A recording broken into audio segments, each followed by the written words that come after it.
Watts wasn't going to pay for me to be out of the business. I'm supposed to be gone for a couple of months, right? And so what he did is he sent me to Florida.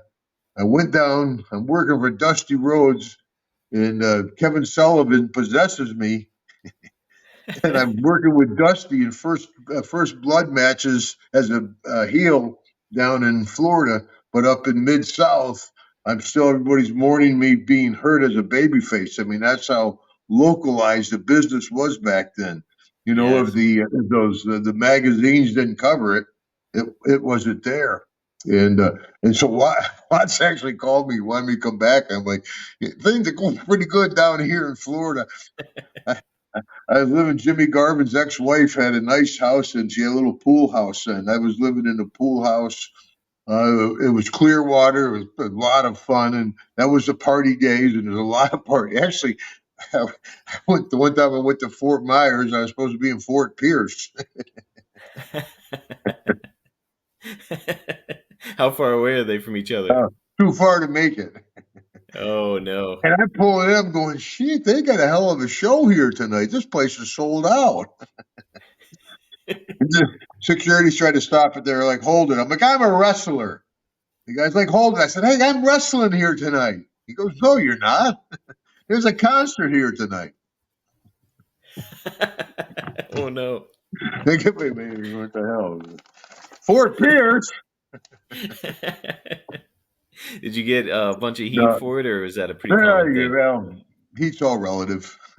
They kept me around, I've been chewed out before.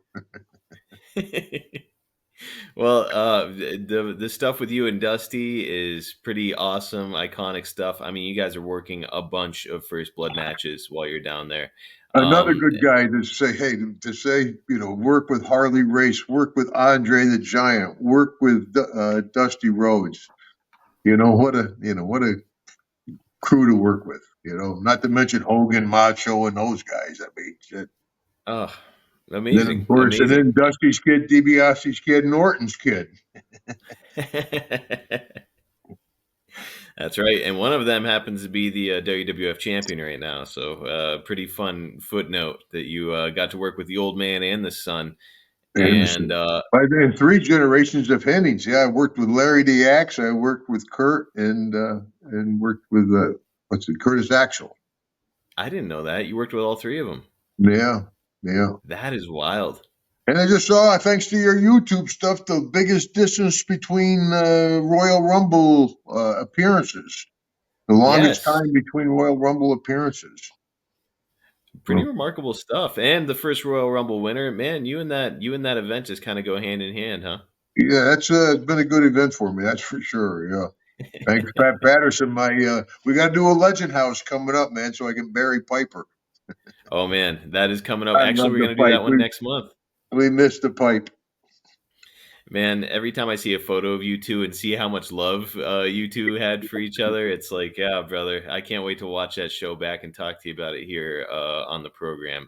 I think we're doing that next month, so it'll be fun. Yeah, and the wife and kids got along. It was a good matchup. As far as working with Dusty, though, what did you think of the Dream and his work and how he was with the audience, all that sort of thing? I think there was a guy that showed you that make no difference how you could work, what you look like, you could still get over. Yep. And how important the interview was. So, it's funny. I was talking to my daughter today. We were talking about going through YouTube. Brad Armstrong. Brad was one of the best workers, funniest guys backstage, but had trouble talking on camera. I mean, just goes to show Dusty, none better on camera. I hear that all the time about Brad. A lot of people consider him one of the greatest in-ring technicians ever. Great personality. Yeah, handsome guy, great body, and just like they just couldn't find a funny guy. He was a funny guy. He'd entertain a dressing room, and that's a tough crowd to entertain. His brother Brian is really hilarious too. Road Dogg. Oh my gosh, what a sense of humor. Yeah, I don't know Dog as well as I knew Brad. One thing that really stuck out to me during this research, and you kind of mentioned it, in 2 months, Jim, you have a total of 8 First Blood matches. with Dusty and I think maybe one other opponent. But you'd win your fair share of them, but eventually you'd leave the promotion after Dusty would defeat you in a first blood loser leaves town match. What did you think about all the bloodshed down there? That's an awful lot. That's a lot, especially for me. I'm not a big juice guy. As they say, Flair's queer for the blade. Hi, Rick. What do you have for lunch? Have a long flight. Boom, boom, boom. Some guys really enjoy the blade, man. DiBiase tells a story. Yeah, it's Teddy how Duggan does juice. You never like doing it. Everything hurts. It wasn't the pain. It was just the idea of desecrating my body with a razor blade. I mean, coming from outside a wrestling world, the first time they told me that, I think it's a rib. I'm thinking I didn't even know what rib was, but I'm thinking they're joking me. You cut yourself with a razor blade? No, really? Where would you keep your blade? DiBiase told me he used to keep his in his lip.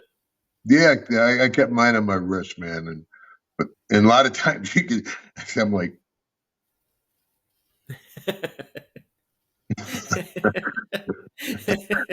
pretty obvious on camera. Teddy be like, Teddy did it like that. Second generation guys, back in the day, they give him a bottle and cut him a lip. You're gonna be a good one, son. I couldn't believe the guys would keep it in their lip though. When Ted told me that, I was like, wouldn't you be afraid of like taking a working punch and just swallowing it? Like that freaks me out.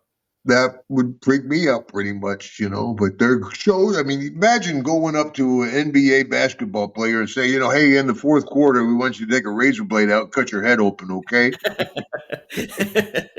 Run the play, pal. Yeah, right. Yeah, you get from the 3-point line. Overall, what did you think about Florida and working for the Grahams specifically? I had very little interaction with them. Yeah, they paid me pretty decent. I had a nice place to live that was set up before I got there. I was working on top with Dusty. I was on the beach partying. I was getting all my weed for free. Oh, my gosh. Yeah, it was a good setup. What did Bill Watts offer you to get you to come back from that setting in March of that year? I think he was just kind of told Dusty to cut him off my bookings. Really? Yeah. I was kind of ready to stay down there, and I was like, oh, shit. I can't remember exactly. But I also could see the writing on – had Dog left yet or not? Not yet, but yeah, I could see the writing on the wall, though, there where Dog might be leaving. And I knew once Dog left, that would elevate me to the top babyface in the territory. And I knew the Mid-South territory was much stronger than the Florida territory. So I had more opportunity in Mid-South.